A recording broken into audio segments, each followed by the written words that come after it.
Hi, this is Lydia Rackham, and I am doing a study of prayers in the Bible, and we're just working our way through specific prayers in the Bible, and learning what the answers are and what we can learn about God from those prayers. So last time we studied the feud between Rachel and Leah. But what we found out about God is that he cares about whether or not you are loved. He cares about your feelings. He cares about what makes you happy. He cares about whether or not you're loved by your husband, by your family, and he will make provision for you. You do have to ask him, though. You need to ask him. You need to involve him in your personal life if you want him to intervene. So then this one is back to family problems. That's all that Jacob is. Jacob's whole life is family problems. We are now in Genesis 32, 9 through 12. So he has left the household of his father-in-law after his father-in-law dealt really unfairly with him and continued to do so. Jacob was a very good shepherd, and Laban was kind of cheating him when it came to his earnings and everything like that. And Jacob finally realized that and couldn't stand it anymore. So it's just like, we're leaving. So he took his wives and sons and all of his flocks and property and left to go back to the land where he was from. Only problem with that is he had cheated his brother out of his birthright and the blessing. And for all he knew, Esau was still there in the promised land waiting to stab him, because he was definitely ready to stab him when he left. Now, that was a long time ago. It was a long time ago. Because he worked for 7 years he worked for 14 years for Rachel. And then beyond that, he stayed beyond. So we would probably say he's probably been gone for 20 years. But he still got that in the back of his head. He's like, oh my gosh, what I did to Esau. He's going to kill me. He wants to kill me. But where else can I go? And so the prayer is, save me, I pray, from the hand of my brother Esau, for I am afraid he will come and attack me. Guilty conscience much? So Jacob knows that he did the wrong thing with his brother, at least a thing that's wrong enough that he knows his brother might still be extremely angry with him. And here is where prayer gets interesting. We've kind of talked about this once before, how God does not... Okay, it's kind of weird. But Mother Month, my brother was like, we need to watch this movie. I think it's called Arrival. And it's about aliens coming and this linguists trying to understand how they're communicating. And so they spend months and months, trying to communicate through a barrier thing to these aliens who look like great big octopus things. And but what they eventually discover is that the aliens do not think or speak in a linear way like we do. Because they are not bound by time. They can travel through time at any point that they want. They can go from here to there and blah, blah, blah. And so they don't think, I think they kind of speak in the present. So we speak, in terms of now and then before and then later, now, before, after. That's how we think. And we are locked into our time. We can't go forward. We can't go back. This is where we are. And so we think in this very structured and almost extremely restrictive way, because we can't travel that way. But the aliens in this thing, they think and speak in a non-linear way. And when I was watching that, I was like, oh my goodness, isn't it funny how God works? He can work in anything. I was like, this is how God is. This is how God talks. This is how God thinks. Because he knows the beginning from the end. And the only way that you can know the end is if you've been there and seen it. And so he, and he's called I Am.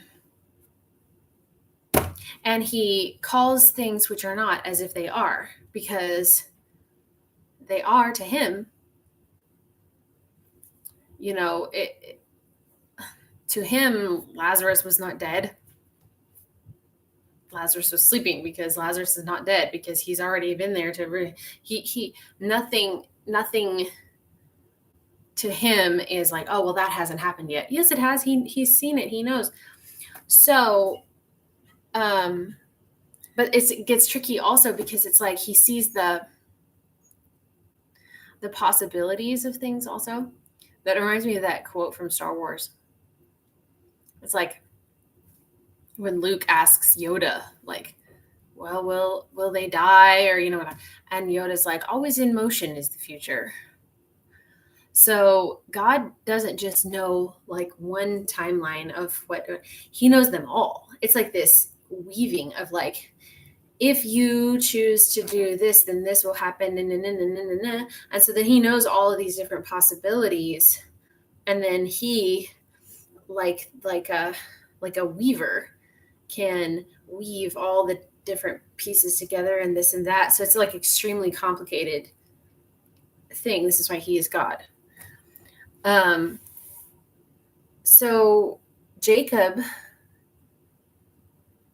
prays for help against his brother Esau and says, save me, I pray, from the hand of my brother Esau, for I'm afraid he will come and attack me. Okay, so what did Jacob probably have in mind? Jacob had in mind, like, God, please make Esau go away. Like, maybe he's not here. Maybe have him take a trip and have him go this way and or have Esau be like have some kind of accident and he sprains his ankle and then he can't come after me. Like, deal with it right now in this situation, fix it so that Esau will not attack me.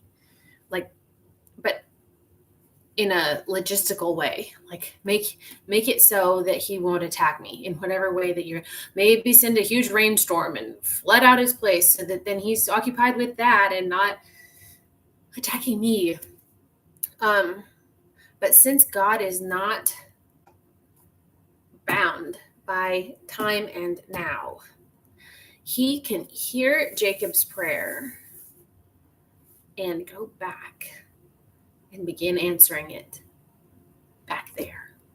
Like, does that make your mind hurt? Like, hurt your mind? Because what happened was when Jacob met Esau, Esau came and embraced him and cried and was so happy to see him. And he embraced him and they sat and ate and they talked and they were introduced to their families. And it was like this huge family reunion. And I'm sure that Jacob was gobsmacked. He was just like, because this is the guy that he had swindled. But see, we don't see anything of what happened with Esau while Jacob was gone. We're following Jacob. So something happened with Esau. This whole time, this whole 20 years, God had been working on Esau. He'd been spending time with God. And God had been softening his heart, teaching him how to forgive. And that was a hard thing for him to do, to forgive his little brother for doing that to him. That was horrible, hard thing for him to do. And so it took a long time. So what Jacob could not see was all that work that God was doing to make it so that Esau would not attack him, but instead would embrace him as his brother.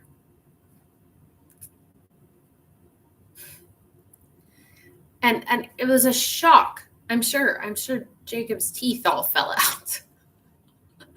Because it reminds you a lot of the prodigal son story that Jesus told, where, he's like, I can't stay here. I got to go home.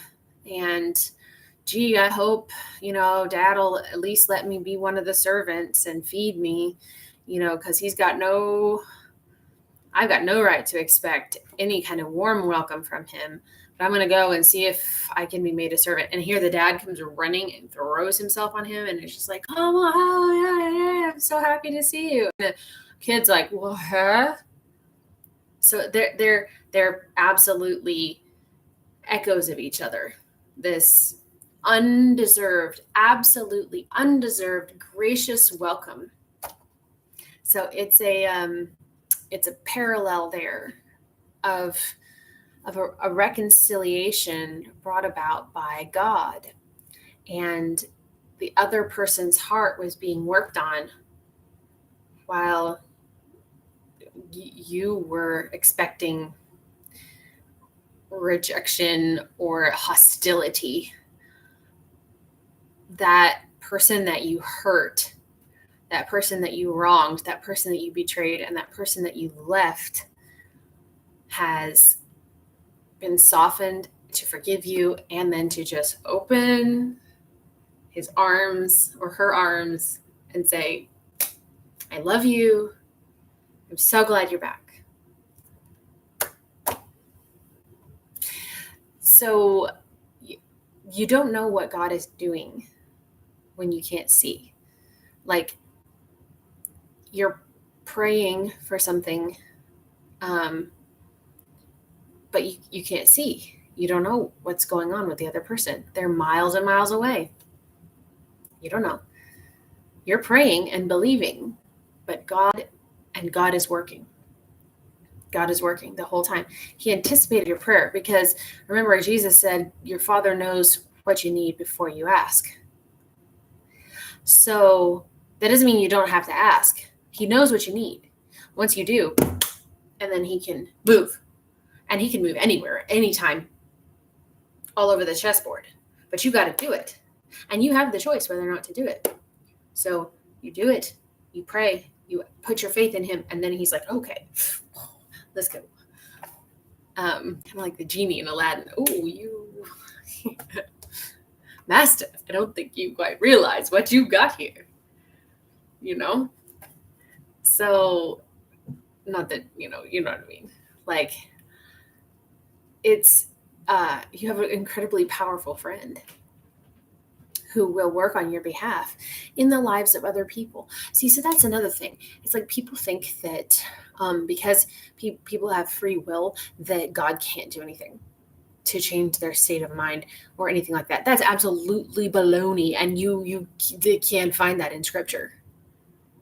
People change all the time because God. All the time. And God uses circumstances, and he just talks to people. He just talks to them. He can be relentless with people. And also, like, if you think about Jonah, he's like, Jonah, I need you to do this. No. Runs like, and he's like, oh yeah?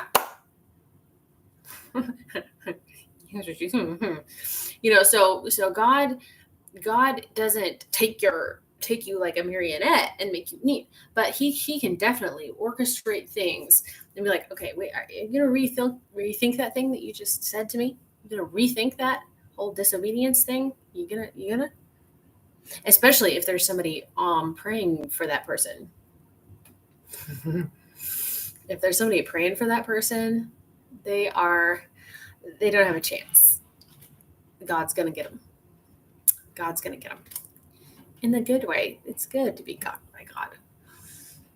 So God heard Jacob's prayer and worked on Esau the whole time, 20 years, so that the answer to Jacob's prayer meets him at the perfect time.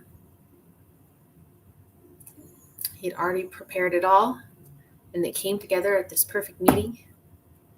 Jacob was coming with his hat in his hand, hoping, because he had to come back. See, that's the thing. God never wants his people not to be in the promised land. He always wants them to be in that promised land. Remember, like what Abraham said about Isaac, like, don't take my son to this place to get a wife. Get a wife and bring her here. Don't take him out of the promised land. Well, Jacob was not in the promised land, and he went, and all this trouble happened with the women and stuff, not in the promised land. So when he came, the reason he came back is because of that father-in-law who was treating him bad. Otherwise, he would have stayed there, out of the promised land. He wouldn't have been there. But God made it uncomfortable in that area so that Jacob had to go back. So, of course, he knew that Jacob was eventually going to come back because he's going to make it a pain in the neck for him to be there. And then, meanwhile, Esau, he's working on Esau. And of course, Jacob is going to go, my brother, the person I screwed. I can't stay here anymore because my father-in-law is a pain. I can't stay here. But if I go back, what's going to happen with Esau? It's like, way ahead of you. So it's good that Jacob asked, because then when it happened, obviously he would have to praise God, because it's like, I did not do this. Like, I didn't send him a letter. Over the years, I did not send him presents. I did not apologize. I never apologized. Never. Jacob never said he was sorry. I'm so sorry for doing this to you. I mean, he might have eventually, once he felt convicted by Esau's kindness and his welcome, he's like, I shouldn't have done that, man. I shouldn't have done that. What was it? Why? Why did I do that? So God works behind the scenes on people. You can pray for people to be changed. You can pray for people to be changed toward you. And if you believe that God will do it, then he will.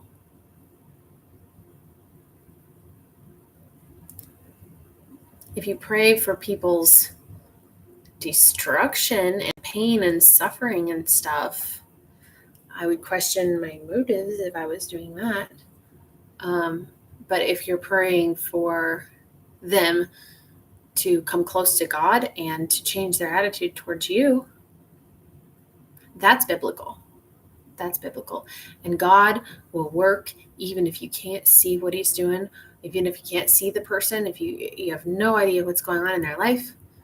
Believe that he's working, because that whole time for 20 years, he was working on Esau, getting him to forgive and to love his brother again, whom he had not seen this whole time. So that when Jacob finally met up with him again, open arms, forgiveness, and family, like a unifying of that old fellowship, probably better than they had before. Anything is better than they had before, because they respected each other. And that gift of forgiveness is priceless. That gift of reconciliation when you don't deserve it, that does a lot to heal and give wisdom, and helps your future relationship, because then you're a lot gentler with each other. a lot more considerate. You know what it's like to be at odds with them or to be without them, and you're not going to do that again. Going to treat each other right this time. So that's kind of a loaded prayer for one sentence, but I think it's very important for all of us to keep in mind. God's working behind the scenes, and he can do anything. Talk to you later.